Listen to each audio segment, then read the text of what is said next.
Houve uma época em que a igreja segurava uma aguda espada de dois gumes, a palavra de Deus, e com ela guerreava poderosamente contra os poderes do inferno. Era a igreja do Novo Testamento, antes que ela se tornasse gorda, fraca e sem unção, por causa do excesso de prosperidade. Antes que ela ficasse com os músculos atrofiados por causa do excesso de organização humana. A igreja primitiva, a igreja de Atos, não tinha e muito menos escrevia artigos de fé, ou seja, doutrinas humanas, que os membros obrigatoriamente deveriam cumprir.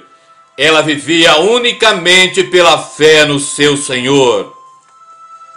Ela não era uma organização, e muito menos uma empresa como ocorre hoje, mas era um organismo vivo que caminhava os mesmos caminhos do seu Senhor. Os apóstolos e os cristãos do Novo Testamento só tinham um plano: depender do Espírito Santo e seguir todas as suas orientações e acatar também todas as suas advertências.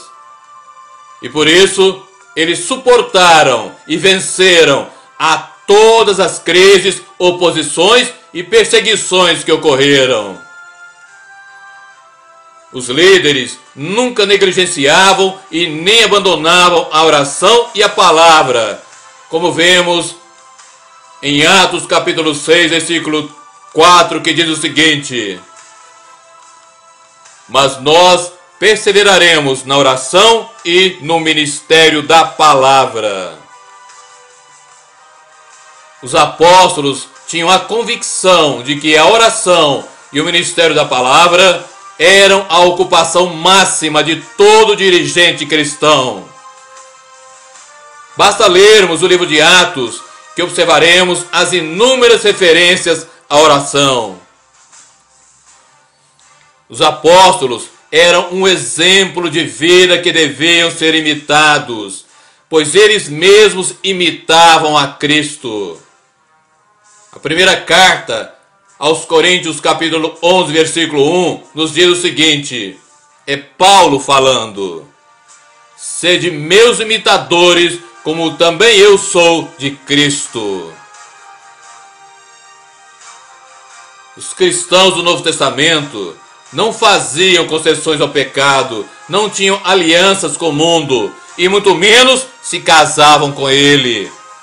E com as suas atitudes contra os padrões do mundo, eles o viraram de cabeça para baixo. Eles eram sinônimos de poder e de coragem, pois tinham a mesma trajetória de vida de Jesus.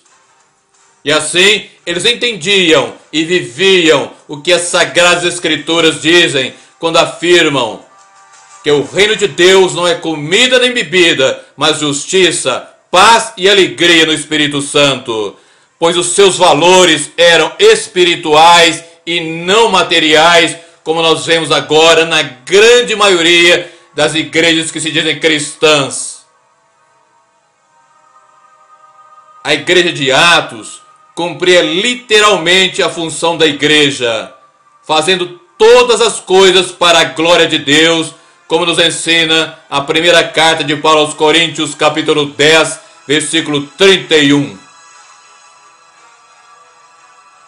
Os cristãos primitivos se revestiam de Jesus e assim não se voltavam para as coisas da carne e para as suas cobiças. Eles não se voltavam nem para as coisas da carne e nem para as suas cobiças.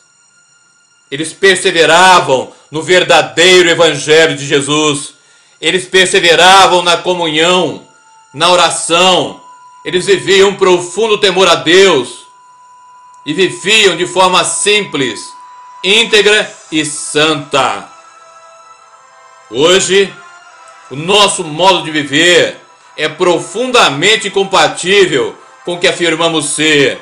É profundamente incompatível com a fé que dizemos ter. E por isso, o Senhor tem para nós hoje a mesma advertência que Ele deu aos fariseus, no Evangelho de Lucas, capítulo 16, versículo 15, quando Ele disse: Vós sois o que vós sois os que vos justificais a vós mesmos diante dos homens. Mas Deus conhece o vosso coração, porque o que entre os homens é elevado, perante Deus é abominação. Nós estamos vivendo uma época que é uma das mais obscuras e terríveis de toda a história do cristianismo. Não se engane, a época atual é uma das mais obscuras, é uma das mais terríveis de toda a história do cristianismo.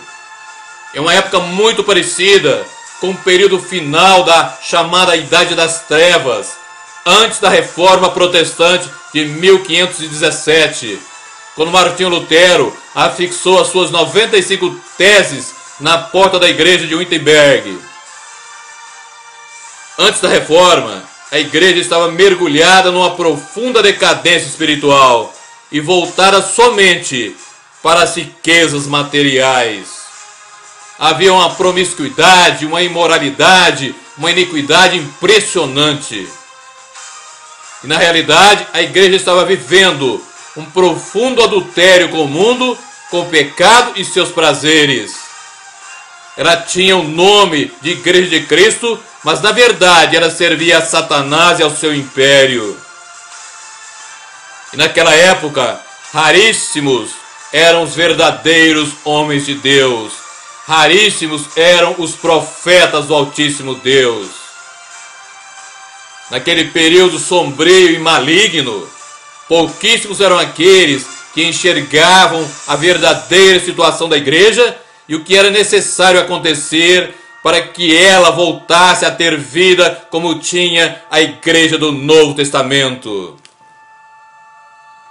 Isso não te faz pensar na igreja e no cristianismo atual? Isso não te lembra o que estamos vivendo hoje e que chamamos de cristianismo? Isso não te faz pensar na igreja atual?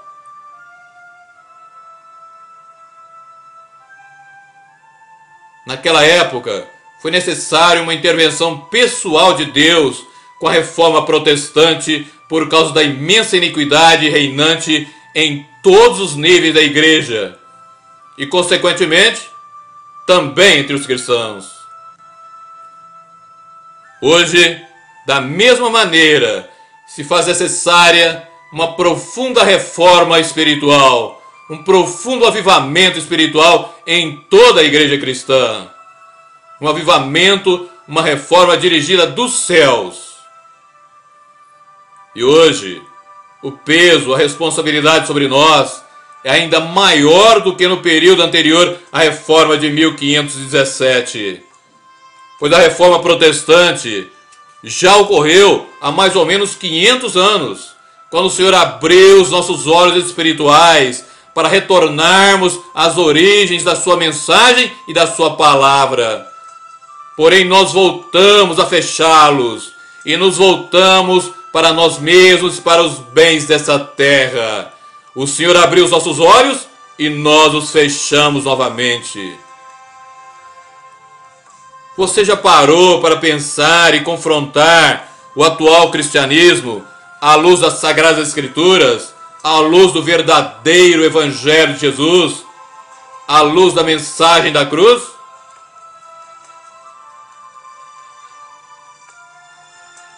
A igreja atual compete com o mundo, fazendo marketing com o Evangelho de Jesus, como se ele fosse um produto de venda.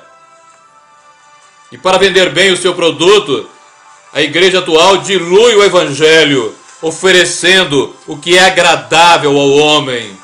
Pois na mentalidade da grande maioria de pastores e pregadores atuais, o Evangelho deve produzir entretenimento, deve divertir e agradar ao homem para atraí-lo. Mesmo que para isso cometam heresias terríveis e se tornem malditos por pregarem outro Evangelho, como nos ensina a carta aos Gálatas, capítulo 1, versículos 8 e 9.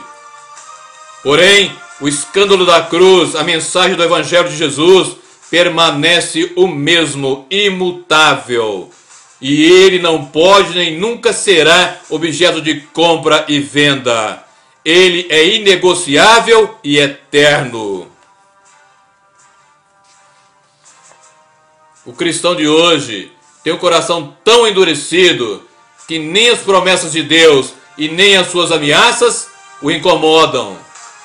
Ele sofre de uma profunda paralisia espiritual.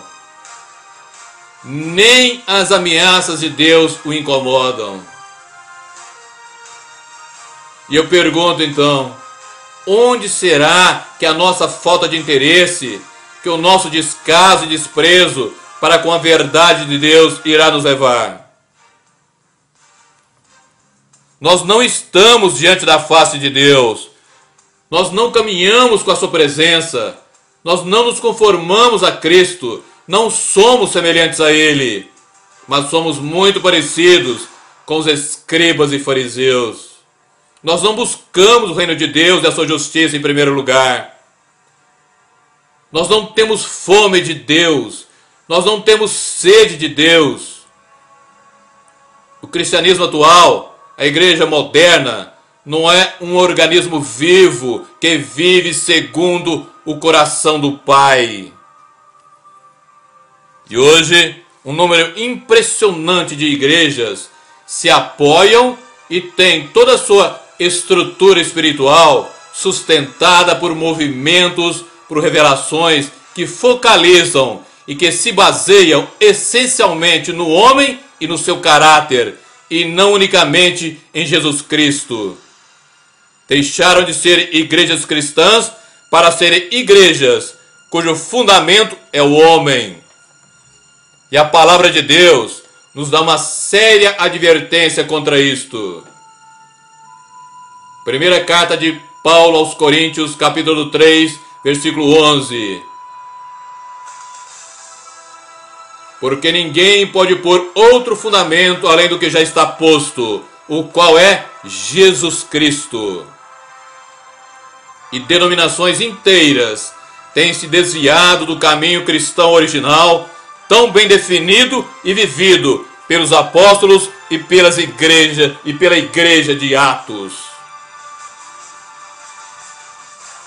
Na igreja atual, cada um fica confortável com seus pecados, pois quase não há arrependimento e nem convicção de pecados. E os pastores e pregadores estão fascinados e seduzidos pelo púlpito. Estão fascinados e seduzidos pelo louvor e pela glória dos homens.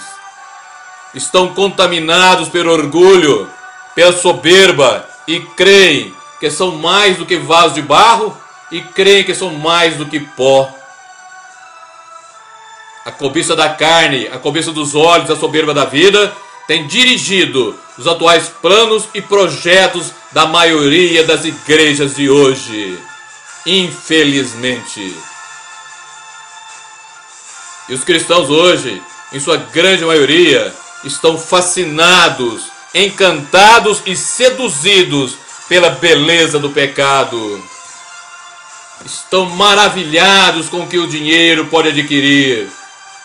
Vivem apaixonados pelo mundo. Somente o que podem ver com os olhos da carne interessa. A beleza física e a sensualidade que ela carrega é o que mais prevalece. E o céu não pode ser alcançado pela carne. O que é terreno nunca alcançará o que é espiritual, se antes não morrer, for crucificado com Cristo e nascer de novo.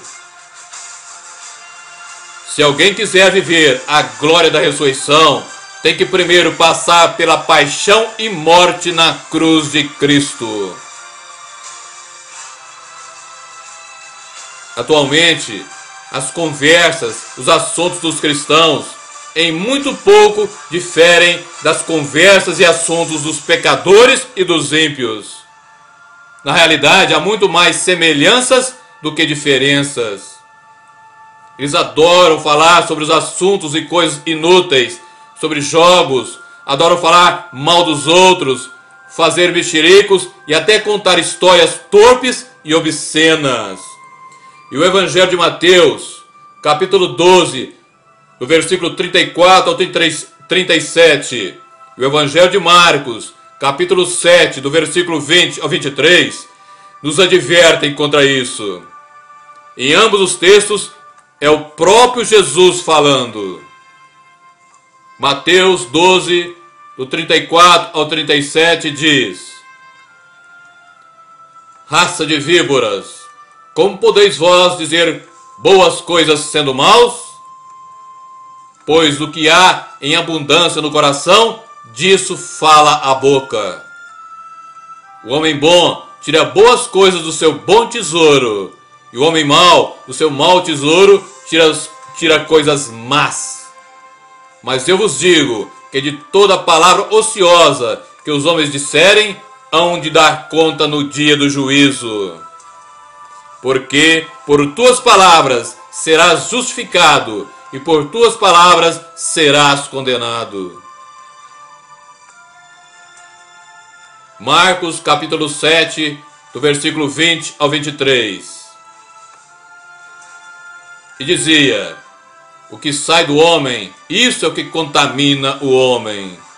Porque do interior do coração do homem saem os maus pensamentos, os adultérios, as prostituições, os homicídios, os furtos, a avareza, as maldades, o engano, a dissolução, a inveja, a blasfêmia, a soberba e a loucura. Todos estes males procedem de dentro e contaminam o homem. Realmente, os cristãos de hoje não têm os olhos, a boca, as mãos e os pés puros e santos, pois seus olhos veem coisas más, suas bocas falam palavras torpes e até imorais, as suas mãos tocam em coisas imundas, e seus pés caminham por locais impróprios. E assim vivem uma profunda prostituição espiritual e inúmeras vezes até a prostituição física. Não desejam desesperadamente a santidade, mas amam o mundanismo. E a santidade deve ser o propósito maior de todo verdadeiro cristão.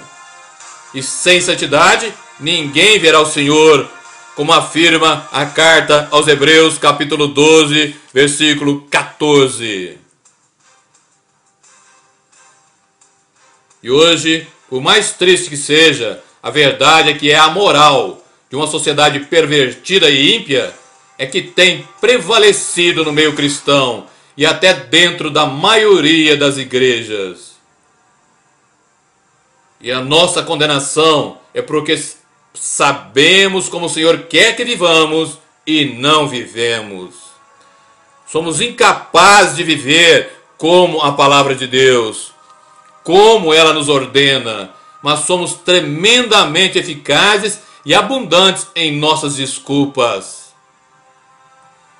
E a grande maioria dos cristãos de hoje conhece a Deus e a sua palavra somente de ouvir falar. Conhece somente o que alguém falou. Ele não vai à fonte, ele não vai à palavra, ele não ora como devia. Então, o seu conhecimento de Deus é muito fraco e falho. O conhecimento do cristão atual de Deus e da sua palavra é tremendamente fraco e falho.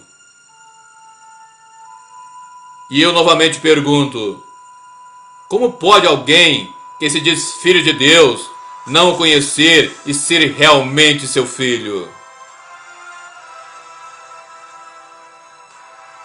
E na maioria das igrejas atuais prevalece ou o ritualismo ou o sensacionalismo.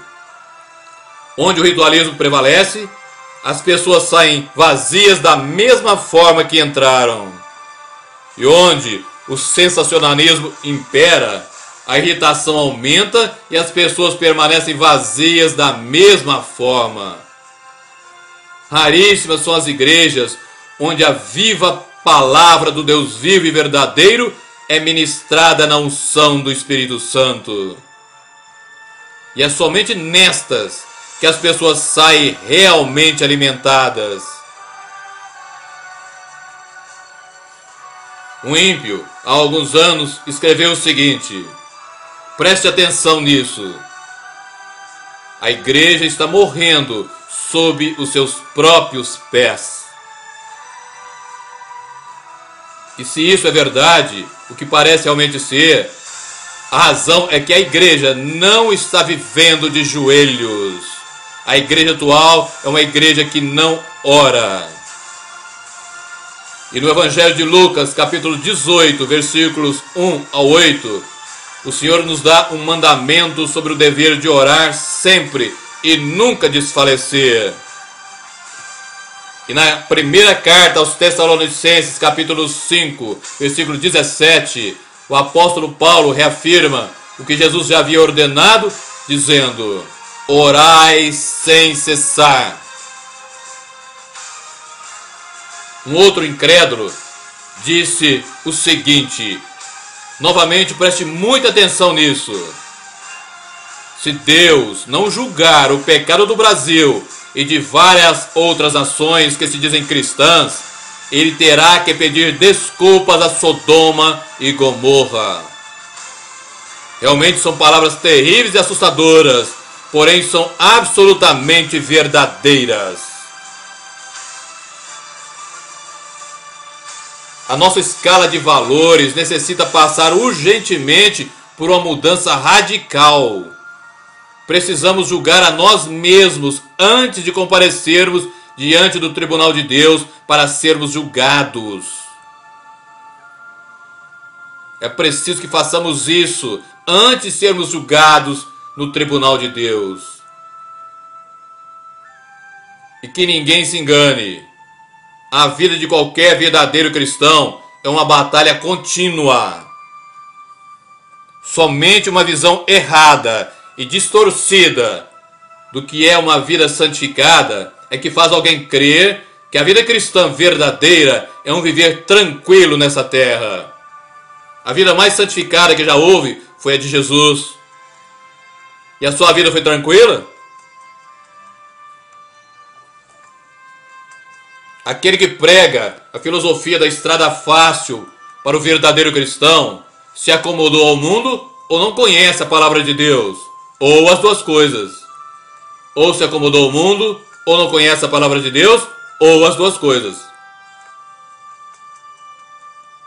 Precisamos rejeitar as distrações, mortificar os nossos membros que estão sobre a terra, a prostituição, a impureza, o apetite desordenado, a sensualidade e a avareza, que idolatria.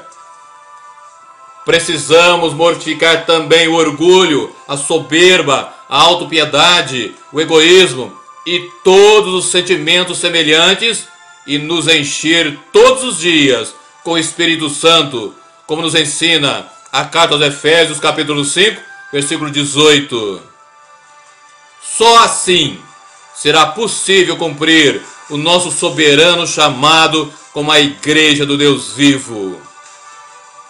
Nunca nos esquecendo que cristianismo é uma guerra contínua contra os poderes do inferno. Cristianismo é uma guerra contínua contra os poderes do inferno. Amém e amém.